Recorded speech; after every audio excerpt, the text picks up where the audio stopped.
I'm Alexa and this is Bina, and we're from Peut-Porter, and our studio is very much interested in the public realm in terms of using technology, performance and materials.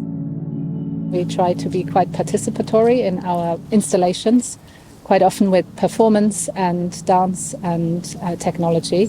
So we bring together a couple of different bits to try and really create an immersive experience that is multi-layered through different mediums, both in the physical and digital realm. Having a kind of relationship between the audience and the work through technology, but at the same time not using technology to hide something, but rather to reveal it, and also be quite honest about the technology so people understand how it works.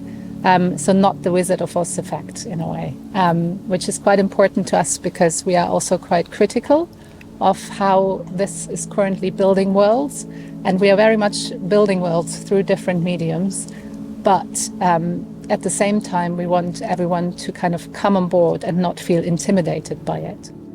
And it's quite fascinating to see when you look at historic facts. They've been, especially in Tatton, but I think in general, often constructed around men because there is more known about the male experience back then through the artifacts and the facts that are there.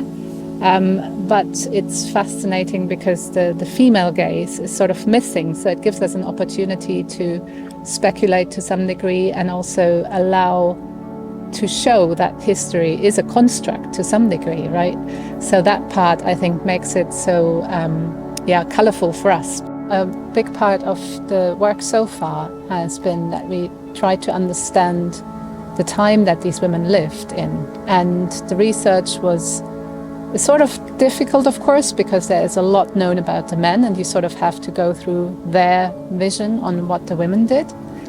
We spoke to someone from the National Trust, an historian, which was really helpful to also understand that what the mansion looks like today is not what it looked like back then.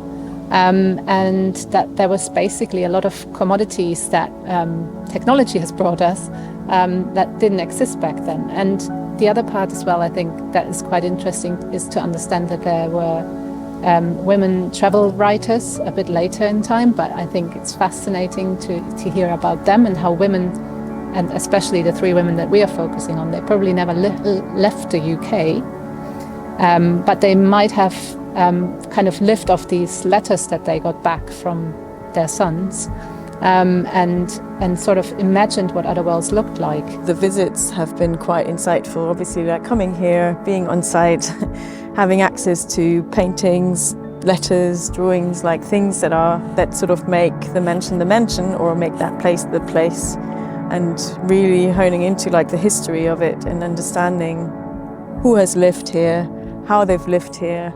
And walking through the corridors, I think it's also like, because it's such a fantastic place, just engaging with the space, being in the environment, having the environment sort of influence you maybe potentially, and thinking around the stories that could have, or like things that could have happened in that space during that time. How have they used the land, or so that all these things I think is also quite important, like being here basically as well. We are based in the mansion, our commission, so we've chosen like 3 different rooms for the 3 different characters that we're developing for, and we're highlighting the women at Tatton because there's so little known about these women. So we've chosen Samuel's mother, Elizabeth, then his sister and his daughter, which obviously then sort of made us think around like how we can engage the audience a bit deeper into these stories, and also looking into like the female gaze at Tatton through that time and how people could interact today. And I think also the mansion itself is a stage in a way, right? So if you go into these flamboyant rooms, you start constructing things in your head, and they are immersive rooms in themselves. But we are working also with someone for the sound who is going to make a basic sound for the library, for example. And then you're meeting these characters of the women through digital means. But also there's then their dreams actually unfold through another layer in front of you. And I think what is mostly important to us is that really there is a good mix of different impressions to create this immersivity, rather than having it being one or the other.